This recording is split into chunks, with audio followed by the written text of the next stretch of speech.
Hey everyone, it's Mari. Thank you so much for stopping by my channel today. I have a card making process to share with you, and I'm going to be using a bunch of different products from Lawn Fawn today. I'm going to just take this really gorgeous pattern paper from the Perfectly Plaid Spring 6x6 pad, and I'm just going to adhere that to the inside of my A2 size card. This is just going to be the pattern that will be behind my pop-up, and I'm going to be using the pivot pop-up die today for the inside of my card.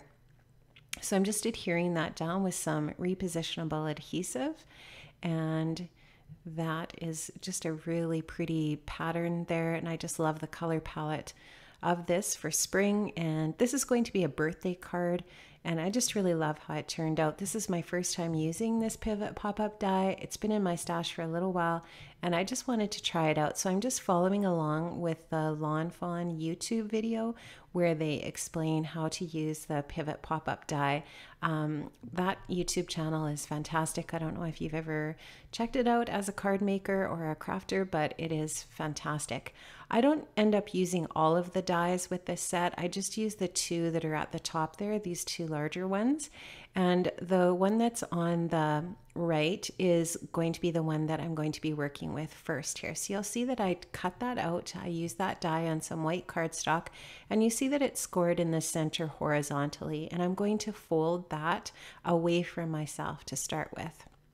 I guess towards myself to start with, and then I'm going to just use that fold. I'm going to keep that fold to the top, and you'll see what I'm doing here in a second. So I'm just going to fold that in, and now you can see I've flipped it over so that it's like a mountain, and now I'm going to fold it in the opposite way. So you can see now I'm folding it in on the diagonal lines, and now I'm just going to take that and bring those two little arms together so that it creates a little arrow kind of effect at the top, and that's where I'm going to place the adhesive to put this down on my plaid paper. So I'm going to take some really strong adhesive, and I'm going to adhere it to those two triangle sections at the top and the front and the back. So you'll just see me adhering some of this double-sided adhesive on that side, and then I'm just flipping it over and adding it to this other side. And then I will just take the release paper off of that and add it to my plaid paper to the inside of my card. So I'll just show you here what I'm going to do. I'm just going to fold this out, and I'm going to take that little hole that's in the center of the die cut, and I'm going to just line it up with the center of my card where my card folds, and just kind of center that from top to bottom and side to side in the crease of the card.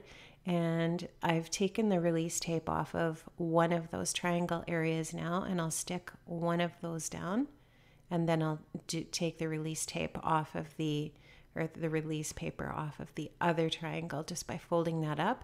And I'll take that release paper off the back and fold this out again and adhere that bottom triangle piece to the plaid paper.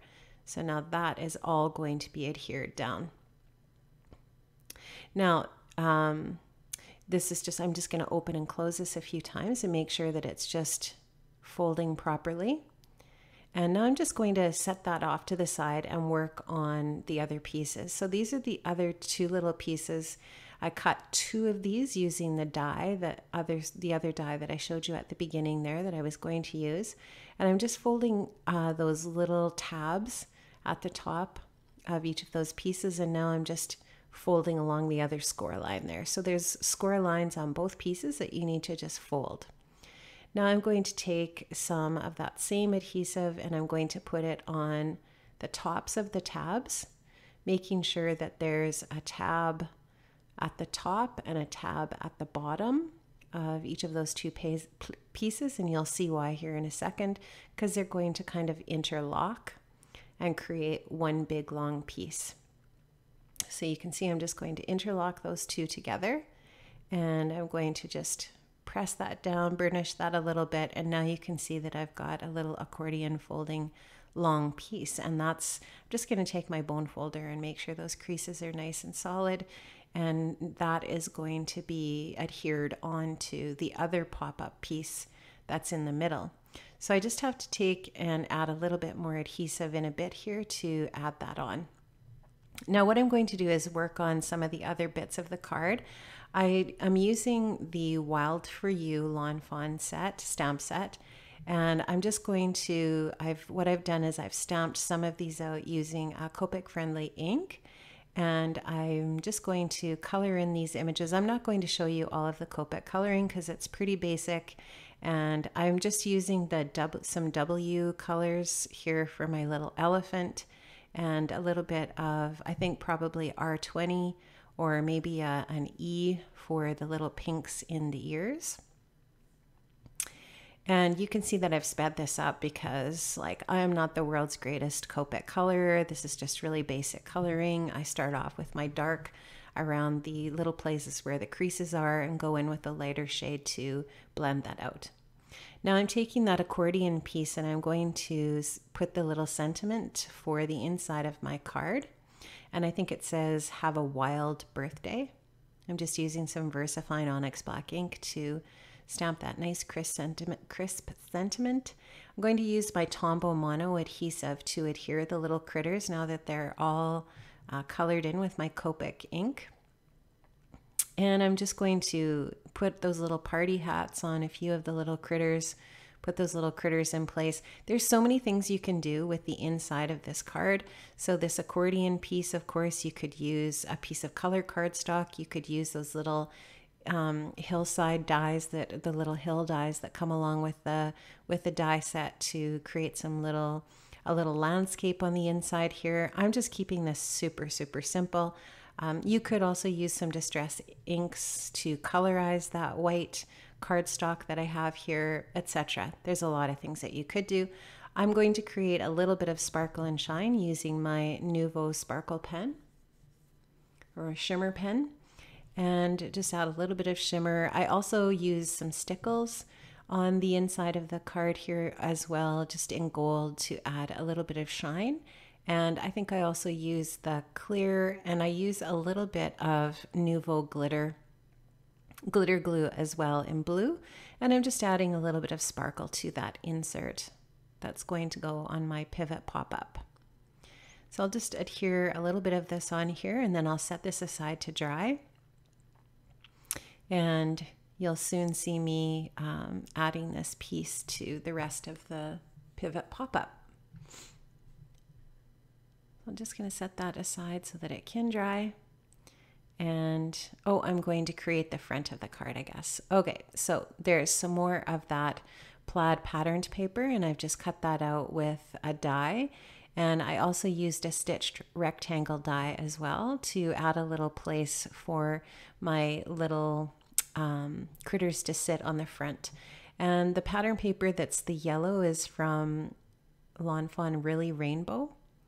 And I just love how that yellow complements the yellow that's in the plaid. I'm going to put a little bit of foam adhesive on that alligator so that he pops up a little bit as he's sitting over top of that giraffe. And I'm going to stamp a sentiment on the front here as well. And it's going to say #partyanimal, and that's also from the Wild For You stamp set from Lawn Fawn. So you'll just see me here adding a few little bits and pieces of the stamps and dies and some more of that glitter glue, and then eventually I will add that sentiment on there as well. Now I took a little die from a set from My Favorite Things that is a little palm tree, and I added that on here as well. So there's that little palm tree, and that's the stamp set that comes from My Favorite Things, and I'm just going to add that on to the side. I just thought the palm tree was an interesting little contrast to adding another little critter on there, and I like how that looks. I will add a little bit of glitter glue to the front of this as well and let that dry. I'll set that aside to dry also. And now you can see that I'm going to add that center part. So all you have to do here to finish this up is just add a little bit of adhesive to those two tiny little square pieces. You can see me adding some to the one on the right, then I'll add some to the one on the left. I'm going to struggle a little bit here to get my release paper off. I'm not really sure why, but anyways, eventually it comes off. And then I am going to stick that accordion piece onto this. And guys, the card will be finished. So you'll just see me taking that off. I'm just going to center the very middle of this accordion piece over top of the pivot piece. And there you have it. So just watch the magic. So cute. I love how that works, and super, super easy to do. I'm going to take a few little illustrated faith enamel hearts just to do a little bit of embellishing, because that's pretty, it's not, you know, it's a little bit plain on the inside right now. Like I said, I didn't use too much on that centerpiece that pops up, but I just wanted to add a little bit more. I didn't want to add too much bulk to that either, because you know, you want that pivot pop-up piece to be able to close fairly flat. I'm going to add a couple of these little hearts to the front as well. And that is going to be my card today, guys. So this is such a cute die from Lawn Fawn. I really, really love it. And it's definitely super easy to work with, and it creates a really neat effect, interactive effect on your card. And I think this is great for all kinds of different cards. I love how this turned out. Thanks so much for stopping by today, guys. I really appreciate it. Have an amazing day, and I'll see you another time. Bye-bye.